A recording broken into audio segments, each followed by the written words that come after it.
Maidop dan Astrid kembali di Kompas Siang. Saudara, penyebaran virus corona di Indonesia diprediksi mencapai puncaknya pada pertengahan April.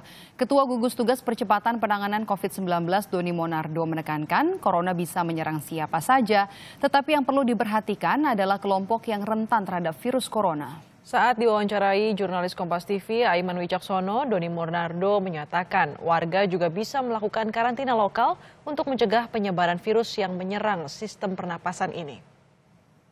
Ketika ada rapid test yang kemudian dilakukan, maka bisa menurunkan persentase kematian. Yang ada di logika saya berarti kemungkinan ketika ada rapid test, maka jumlah penderita positif corona di Indonesia bisa jadi akan melonjak. Sangat mungkin, ya. Selama ini rapid test masih menggunakan cara-cara yang manual, melalui prosedur sampai ke tingkat laboratorium yang sudah ditunjuk oleh Kementerian Kesehatan. Nah, ketika rapid test ini sudah berada di banyak daerah, sangat mungkin lonjakannya akan sangat pesat sekali. Tetapi yang sangat pesat sekali. Yang penting itu bukan berapa persentasenya. Yang harus kita lakukanlah mencegah jangan sampai korban jiwa kita menjadi lebih banyak.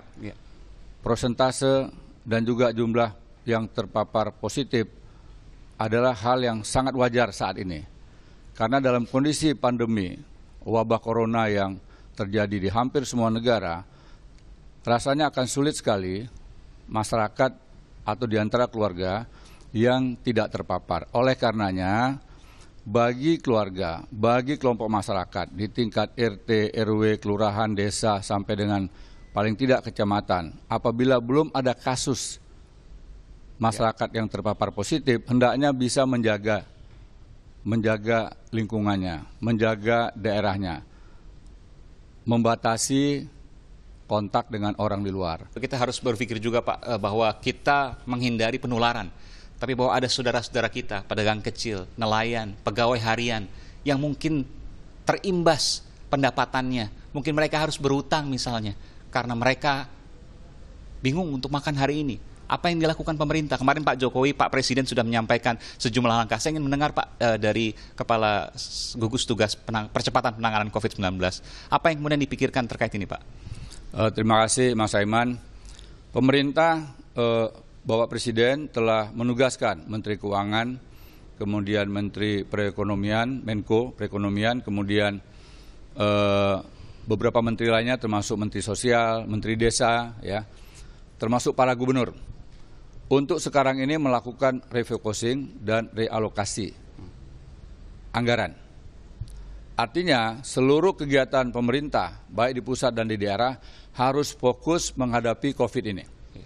Nah, biaya-biaya yang dianggap tidak penting atau tidak perlu dialihkan untuk mendukung kegiatan pencegahan dan penanganannya.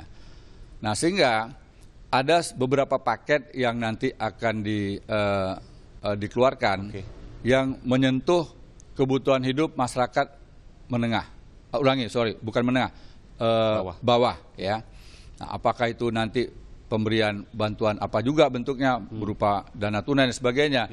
Yang jelas Bapak Presiden sangat memikirkan kelompok masyarakat yang terdampak langsung akibat bencana COVID-19 ini. Tadi mengatakan berbasis komunitas di bawah melalui RT, RW, masyarakat di bawah.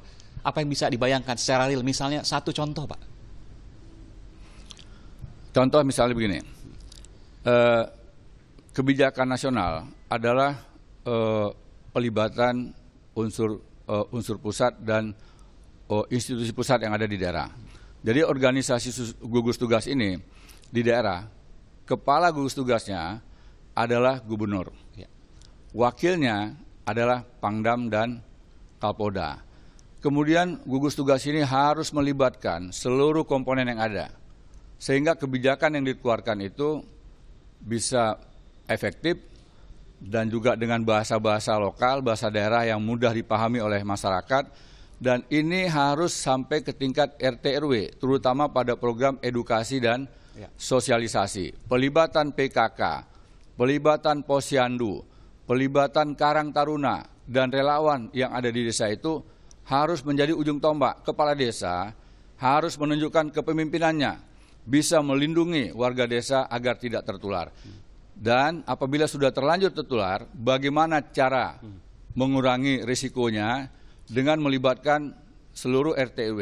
Jadi katakanlah misalnya ada satu RT, ada 2-3 orang yang tertular, maka silakan karantina lokal RT tersebut, lantas RT-RT yang lain secara gotong royong memberikan bantuan dalam bentuk makanan, minuman, apa saja Jadi yang menjadi dimungkinkan kebutuhan. RT di karantina lokal. Sangat mungkin, sangat mungkin, sangat mungkin. Ini pernyataan yang paling baru nih Pak. Iya, RT sangat kemungkinan di karantina lokal Betul. ketika ada 1 atau 2 bahkan yang positif corona di sana dan Betul. dirawat di rumah misalnya. Betul. Nah, jadi ketika nanti sudah tahu ada 1 orang, 2 orang yang sudah positif terpapar, maka gotong royong diperlukan. Oke. Mungkin rumahnya padat, satu rumah dihuni oleh banyak anggota keluarga.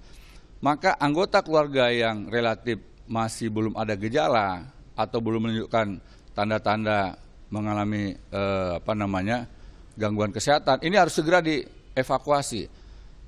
Tinggalkan 1 orang atau 2 orang yang sudah positif dengan gejala tertentu seperti batuk, ya, pilek, kemudian mungkin badannya panas, temperaturnya lebih dari 38, sekian derajat Celcius, tanpa harus, saya ulangi lagi, tanpa harus menunggu petugas medis.